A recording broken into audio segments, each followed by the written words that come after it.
इस समय उपचुनाव चल रहा है। उपचुनाव के दौरान कवरेज करने हम पहुंचे देवरिया सदर हॉस्पिटल के तरफ, जहां ई रिक्शा चालक जो शहर में लोगों की सेवा देते हैं रात बिरात अंधेरी रात में भी, उन लोगों से चर्चा करेंगे इस उपचुनाव में कैसे प्रत्याशी को लाना चाहते हैं और किस तरह शहर में विकास चाहते हैं। आइए बात करते हैं। ये क्या नाम है आपका? आप उपचुनाव चल रहा है, इसमें किस तरह से आप व्यवस्था चाहते हैं और क्या हो रहा है और किसको चुनेंगे आप? हम लोग गरीब लोग को सुविधा मिले चलाने के लिए, कोई रोक ना हो टोक ना हो। हम लोग क्या दिन भर सब आदमियों को, पैसेंजर को, मरीजों को लेकर ढोते होते रहते हैं। हम लोग को हॉस्पिटल में नहीं जाने दे रहे हैं लोग कि हॉस्पिटल में से सवारी उठाएं। हम लोग को तो दिक्कत बहुत आ रही है, इधर से मत जाओ उधर से मत जाओ। क्या करें, हम लोग तो खुद लॉकडाउन से लेकर अभी तक कर्जे में दबाए हुए हैं। आगे की स्थिति आप लोग जानते ही हैं। अभी जो 4 प्रत्याशी हैं जनपद के अंदर, जो बड़ी पार्टियां हैं, उनको 4 प्रत्याशी त्रिपाठी हैं और ऐसे में जनता ये सोच रही है किसको वोट दें। आप बताइए कैसे प्रत्याशी को आप वोट करना चाहते हैं? जो हम लोग के नज़र में सब लोग तो मरिए उठे हैं, अब जो अब सही लगेंगे उन्हीं को देंगे हम लोग। आप ऐसे ही मेरे साथ बने रहिए और भी सारी ताज़ा खबरों के साथ आपको अपडेट कराएंगे। मेरे साथ और भी लोगों के साथ चर्चा मैं करूंगा, मेरे साथ बने रहिए।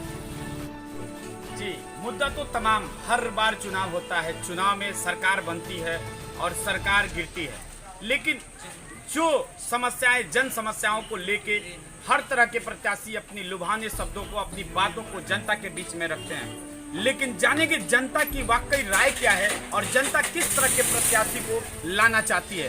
शहर में विकास हुआ नहीं हुआ, कब होता है और क्यों, किस तरह रुक जाता है, ये बड़ी समस्या है।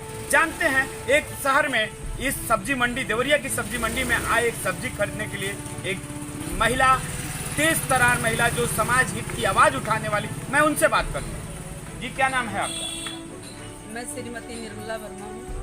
जी, जो शहर की समस्याएं हैं, जो शहर का आप चुनाव चल रहा है, इसके बारे में आप क्या कहना चाहेंगे? देखिए, शहर का चुनाव जो चल रहा है, आम जनता हो चाहे कोई भी जनता हो, जनता चाहती है कि हमारे देश का विकास हो, हमारे बच्चों का भविष्य सुधरा हो, हमारे बच्चों का काम भी, कहीं ना कहीं नौकरी की ज़रूरत है, कहीं ना हर काम के लिए हर आदमी परेशान है, गरीब हो चाहे अमीर हो। लेकिन इस सरकार हर तरह से विफल है। हाँ, इस सरकार से हम किसी चीज़ की उम्मीद नहीं कर सकते हैं कि हम इस सरकार में रहते हुए हम अपने आप को सुरक्षित है, चाहे बहन चाहे भाई, कोई भी अपने आप को सुरक्षित नहीं महसूस कर रहा है। तमाम अभी मुद्दे बीच में आए, लॉकडाउन से लेकर और सड़क गड्ढा तक, पानी तक की समस्या सामने, इस पे आप क्या कहेंगे? सरकार जिसकी है उसी से ना हम उम्मीद कर सकते हैं। हम तो भाई आम जनता हैं और जो सरकार है उसी से हम उम्मीद कर सकते हैं कि हमारा ये नाला सही तरीके से होना चाहिए, ये रोड हमारा सही तरीके से होना चाहिए। लेकिन रोड हमारा खाना नहीं देगा, उसके लिए हम हैं कि हमारा रोड सही होना चाहिए, लेकिन उसके साथ साथ विकास भी होना चाहिए ना। जैसे कि किस तरह का विकास होना चाहिए? जैसे लोग जन समस्याएं हैं, वो समस्याओं पे आप थोड़ी बहुत प्रकाश डालिए। कि जन समस्याएं आपसे बता दिए ना, जनता के पास बहुत जन समस्याएं हैं, उसको सुनने वाला कोई नहीं है। सरकार रहते हुए भी सरकार में कोई आदमी हो तो बताए कि हम उनकी समस्या सुनने के लिए। आप महिला है, महिला की बात तो आपके सामने रहेगी कि महिला को किस तरह की सुरक्षा चाहिए। क्या इस सरकार में लोग सुरक्षित हैं कि नहीं है? देखिए, महिलाएं भी कहीं सुरक्षित नहीं है, हम बहनें सुरक्षित नहीं है, माताएं सुरक्षित नहीं है। कहीं भी जाने के लिए हम लोग अपने आप को हिम्मत रख करके निकलते हैं तो हम कहीं 2 कदम चल सकते हैं। अगर अपने आप को हिम्मत नहीं रखेंगे तो हम 1-2 कदम नहीं चल सकते। इस सरकार से हमारा कोई उम्मीद नहीं है। अभी आप सुने हैं जनता के बीच में ये सवाल एक सवाल बन के ही ऐसे ही घूम रहा है। कई वर्षों से और कई सालों से लगातार कई पार्टियां रीड की, कई पार्टियों की सरकार आई, लेकिन जन समस्या जाने का नाम नहीं लिया। क्या इस पे सरकार आगे रुख कैसी अपनाएगी और किस तरह का विकास होगा, ये जानने वाली बात है। ये समय के गर्भ में छिपा हुआ है। मेरे साथ बने रहिए और भी लोगों से आपकी बात करवाएंगे। जी, देवरिया का हड कहे जाने वाला जो सब्जी मंडी यानी गल्ला मंडी के अंदर पूरा जनपद समाहित होता है। यहाँ से सारी चीजें, खाद्य पदार्थ, लोगों का आदान प्रदान होता है। गांव गांव में यहाँ से सारी चीजें पहुँचाई जाती है, पहुँचती है। जन समस्या को देखते हुए लोग यहाँ एक्टिव हैं अपनी समस्या जनता के बीच में रखने के लिए, जनता के बीच में अपनी बात रख के जनता का ओपनिंग हम इस समय पहुंचे हुए हैं सब्जी मंडी में।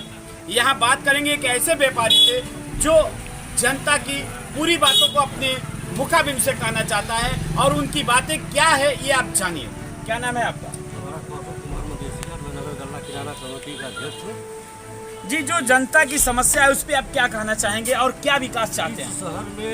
शहर की अगर बात लेते हैं तो इस शहर में जनता की जो भी समस्या पहले थी तब तक बरकरार है, तो समस्या का निदान नहीं हो पा रहा है। सड़कें आज भी टूटी फूटी पड़ी हुई है, पानियों से पूरा गली और शहर एकदम भर जाता है। हर जगह जो है इसकी सड़क को तोड़ करके यहाँ पाइपलाइन बिछाया जाता है, केबल बिछाया जाता है, जो टूट जाता है वो फिर बनता नहीं। यही सब आप क्या चाहते हैं, कैसे प्रत्याशी को लाना चाहते हैं? अब प्रत्याशी जो भी हो, हम तो यही चाहते हैं कि प्रत्याशी जो भी आवे वो काम करे और काम करके अपना नाम करे, फिर दोबारा हम उसको मौका दें। जैसे प्रत्याशी का चुनाव होना चाहिए। मात्र 14-15 महीने रह गए हैं चुनाव। अगर कोई भी प्रत्याशी जीतता है तो 14-15 महीने में क्या शहर का विकास हो पाएगा? क्या अब बातें ही रहेंगी या अधूरा ही रहेगा? अरे जब योगी जी कहते हैं कि दुर्गा पूजा तक जो है पूरे शहर को गड्ढा मुक्त कर दिया जाएगा, जब हो ही नहीं पाता है आज 3 साल से, तो ये 15 महीने में क्या कर लेंगे? लेकिन फिर भी अपना कुछ तो दम खम दिखा सकते हैं। जो भी अगर प्रत्याशी अगर जीतता है तो अपना दम खम दिखाएगा तो फिर अगली बार उसको मौका मिलेगा।